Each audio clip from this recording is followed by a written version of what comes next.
ہم عورت اسی کو سمجھتے ہیں جو ہمارے گھر کی ہو، باقی ہمارے لیے کوئی عورت نہیں ہوتی بلکہ گوشت کی دکان ہوتی ہے، اور ہم اس دکان کے باہر کھڑے کتوں کی طرح ہوتے ہیں جن کی ہوس زدہ نظریں ہمیشہ گوشت پر ٹکی رہتی ہیں۔ بیٹی پیدا کرنا کوئی نہیں چاہتا، لیکن بستر پر عورت سب چاہتے ہیں۔ عورت جب رو رہی ہو تو بہت حسین ہو جاتی ہے۔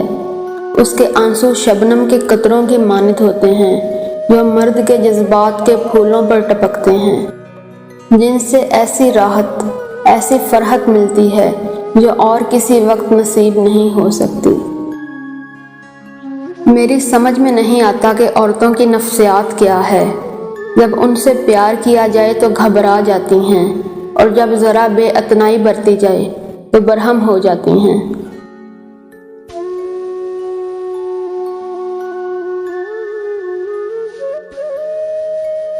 محبت تو جذبوں کی امانت ہے۔ فقط بستر کی سلوٹ زدہ چادر پر گزارے جانے والے چند بدبودار لمحے محبت نہیں کہلاتے۔ میں سزائے موت کا قائل نہیں، میں جیل کے حق میں بھی نہیں، کیونکہ میں سمجھتا ہوں کہ جیل انسان کی اصلاح نہیں کر سکتی، لیکن میں ایسے اصلاح خانوں کے حق میں ہوں جو غلط روح انسانوں کو صحیح بنا سکیں۔ کبھی کبھی سوچتا ہوں کہ میں اپنی آنکھیں بند کر لوں، مگر اپنے ضمیر کا کیا کروں؟ بابے نے سگریٹ سلگاتے ہوئے کہا کہ دکھ تو اس بات کا ہے کہ زندگی کتوں والی ملی ہے اور حساب انسانوں والا دینا ہوگا۔ اگر یہ معاشرہ کوٹھوں پر جانے والے بغیرت اور شہوانیت سے بھرے لوگ پیدا کر سکتا ہے تو اس معاشرے میں سے رنڈی پیدا کرنے پر حیرانگی کیوں ہوتی ہے؟ جب تک خریدار موجود ہوں گے، بازار میں مال آتا رہے گا۔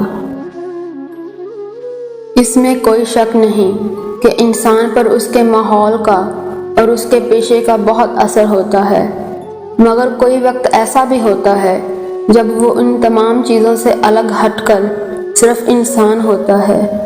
اسی طرح کوئی ایسا وقت بھی ضرور آتا ہوگا جب وحشیہ اپنے پیشے کا لباس اتار کر صرف عورت رہ جاتی ہوگی، مگر افسوس ہے کہ ہم ہر وقت عورت اور وحشیہ کو ایک ہی جگہ دیکھنے کے عادی ہیں۔ عورت اور مرد اور ان کا باہمی رشتہ ہر بالغ آدمی کو معلوم ہے، لیکن معاف کرنا، یہ رشتہ میری نظروں میں فرسودہ ہو چکا ہے۔ اس میں یکسر حیوانیت ہے۔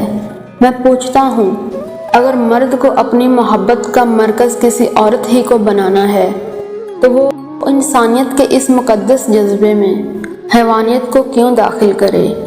کیا اس کے بغیر محبت کی تکمیل نہیں ہو سکتی؟ یا جسم کی شہوانیت کا نام محبت ہے؟ اگر وہ ہے جس کا واسطہ دے کر تم چندے اکٹھے کرتے ہو اور محل بناتے ہو تو اس سے مانگو، چندہ لوگوں سے کیوں مانگتے ہو؟